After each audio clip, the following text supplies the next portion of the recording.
No dia 8 de fevereiro de 2025, um registro impressionante foi feito no sul da América do Sul, próximo à costa do Chile. Adrian Simank, de 23 anos, estava em um passeio de caiaque com seu pai Dale. A atividade já era uma tradição entre os dois, que aproveitavam as águas abertas para reforçar seus laços. Naquela tarde, por volta das 15 horas, eles seguiram rumo ao mar em caiaques infláveis amarelos, aproveitando um cenário aparentemente tranquilo. Vento brando, ondas moderadas e clima ideal para remar. A dupla alcançou a região do farol de Sandro e tudo era registrado pela câmera instalada no caiaque do pai. Adrian aparecia sorridente, remando sobre as águas geladas, até que algo inesperado aconteceu. Das profundezas, surgiu uma gigantesca baleia jubarte, com cerca de 15 metros de comprimento. Em fração de segundos, o animal engoliu Adrian junto com seu caiaque, desaparecendo de vista. O pai, atônito, só ouviu o som da água e percebeu que o filho havia sumido. Por alguns instantes acreditou ter presenciado uma tragédia irreversível. No entanto, antes mesmo de compreender a situação, a baleia devolveu Adrian à superfície. Ele estava em choque, mas incrivelmente sem ferimentos.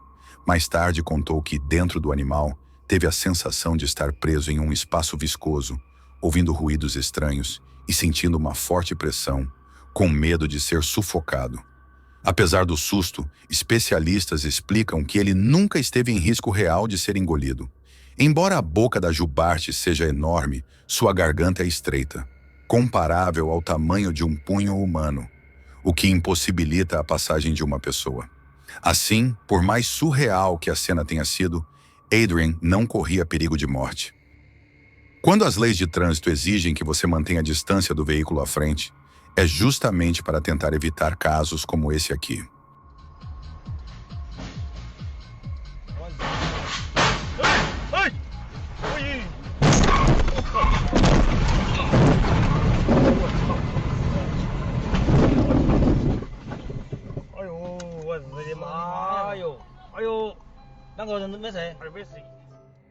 Essa próxima filmagem mostra que a sorte pode realmente estar ao lado de algumas pessoas.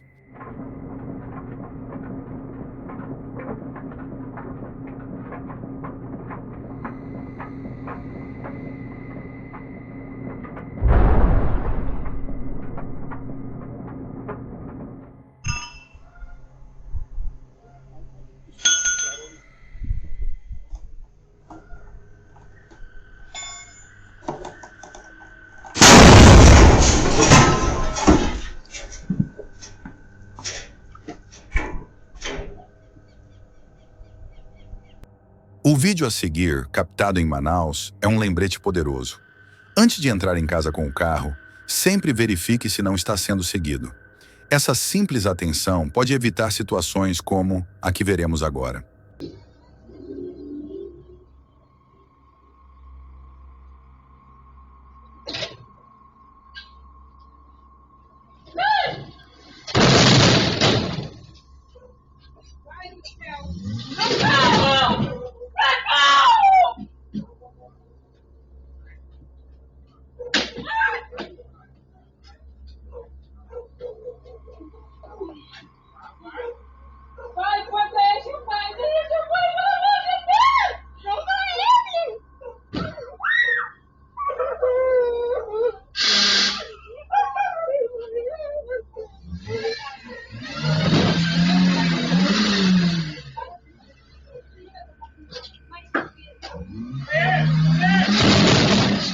Após ser surpreendido pelo criminoso, o motorista ainda tenta reagir jogando o carro contra ele.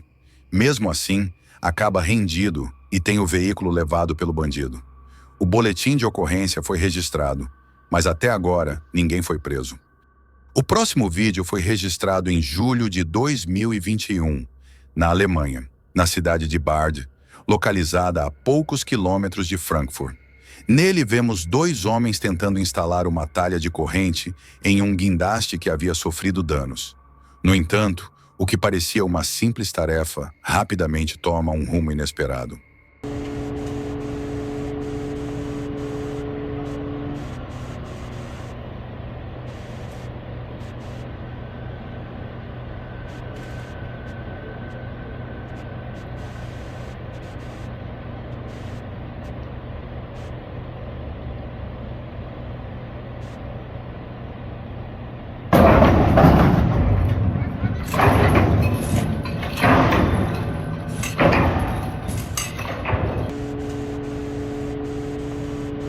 No momento em que dois homens estavam posicionados embaixo da estrutura, os cabos de sustentação se romperam. Olhando em retrospecto, fica claro que eles jamais deveriam ter permanecido sob o guindaste tombado, já que era uma situação extremamente arriscada. Felizmente, ambos saíram ilesos após o ocorrido, mas o episódio serve como alerta. Nunca permaneça debaixo de estruturas suspensas, pois um único erro pode ser fatal. Essa filmagem foi registrada por pessoas à beira da estrada, que observavam a decolagem de um helicóptero aparentemente voltado para passeios turísticos. Passageiros eram ajudados a embarcar pelo próprio piloto, que estava do lado de fora da aeronave. Mas, de repente, tudo saiu do controle, e o piloto passou a lutar desesperadamente pela própria sobrevivência.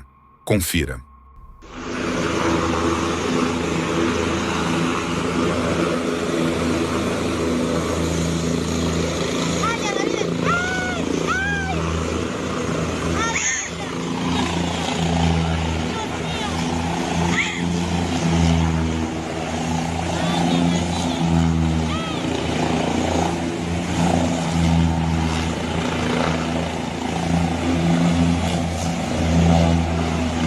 No momento do embarque, algo inesperado aconteceu. O helicóptero começou a girar de forma descontrolada ainda no solo. Não ficou claro se algum passageiro encostou em algum comando por engano ou se foi uma falha mecânica. O fato é que a aeronave rodopiava violentamente, enquanto uma das pessoas corria para longe e o piloto tentava desesperadamente recuperar o controle, chegando a se abaixar várias vezes para não ser atingido pela cauda. Um impacto que certamente seria fatal.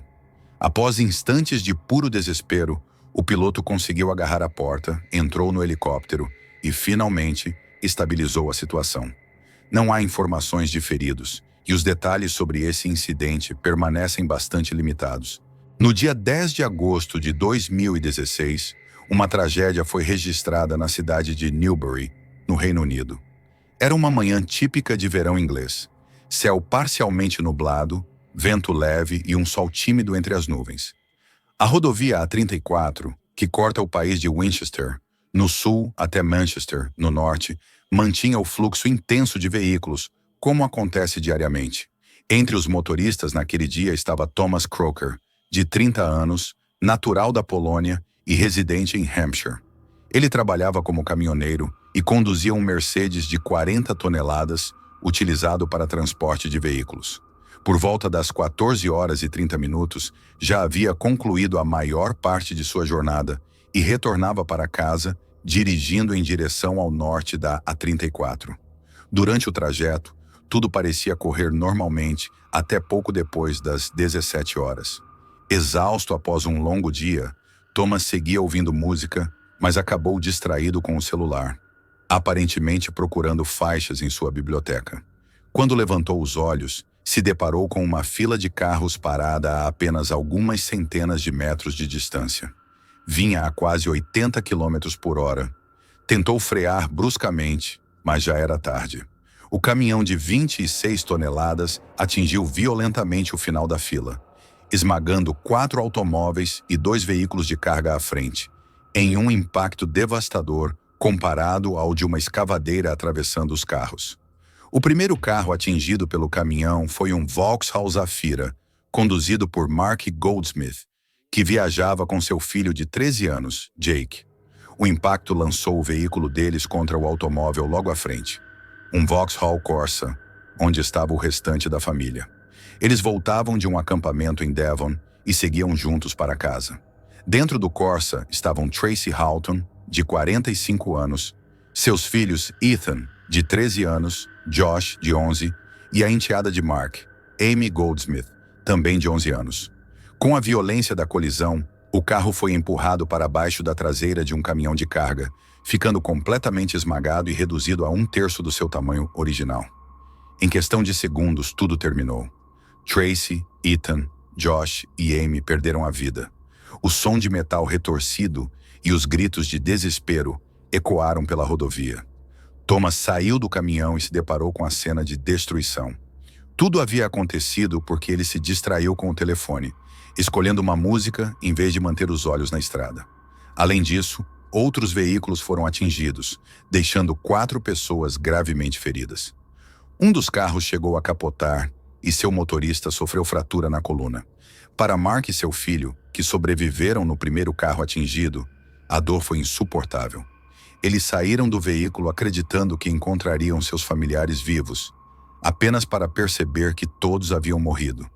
Pouco depois, os serviços de emergência chegaram e bombeiros utilizaram ferramentas hidráulicas para retirar as vítimas dos destroços. Enquanto isso, Thomas permanecia à beira da estrada, fumando. Ao ser questionado pela polícia, afirmou que os freios haviam falhado e que o congestionamento havia surgido de repente à sua frente. Uma versão que não correspondia à realidade. O caminhão parou apenas alguns metros depois e Thomas desabou no chão, gritando em desespero que havia matado aquelas pessoas. No dia seguinte, enquanto a polícia investigava o acidente, ele foi questionado por sua empresa sobre uma possível distração ao volante. Thomas negou, dizendo que apenas ouvia o rádio e que não mexia no celular. Porém, dias depois, a versão mudou quando os investigadores encontraram as imagens da câmera de bordo, que mostravam claramente o motorista manuseando o telefone.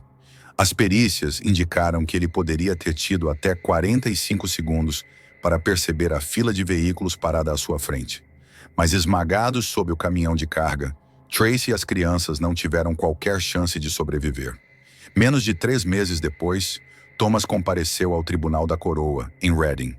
Lá, desmoronou ao rever as filmagens e demonstrou remorso. O tribunal ouviu que ele havia passado quase 1 quilômetro com a atenção voltada ao celular. Também foi revelado que, poucas horas antes do acidente, ele assinara um documento comprometendo-se a não usar o telefone durante a viagem de volta. A juíza Mary McGowan classificou o caso como um dos mais terríveis que já havia analisado. Ao proferir a sentença, afirmou que a falta de atenção de Thomas era tamanha que poderia ser comparada a dirigir de olhos fechados. No fim, ele se declarou culpado de 4 acusações de homicídio por condução perigosa e de uma acusação por causar ferimentos graves, recebendo a pena de 10 anos de prisão. Para as famílias, no entanto, a punição parecia mínima diante da dor irreparável. A mãe de Amy, uma das vítimas, disse que aquela sentença jamais diminuiria o sofrimento e tampouco serviria como um alerta forte o suficiente para motoristas que insistem em usar o celular enquanto dirigem. No ano seguinte, parentes das vítimas chegaram a solicitar a ampliação da pena para 25 anos. Mas o pedido foi negado sob a justificativa de que a sentença já era proporcional e que o caso envolvia grande complexidade.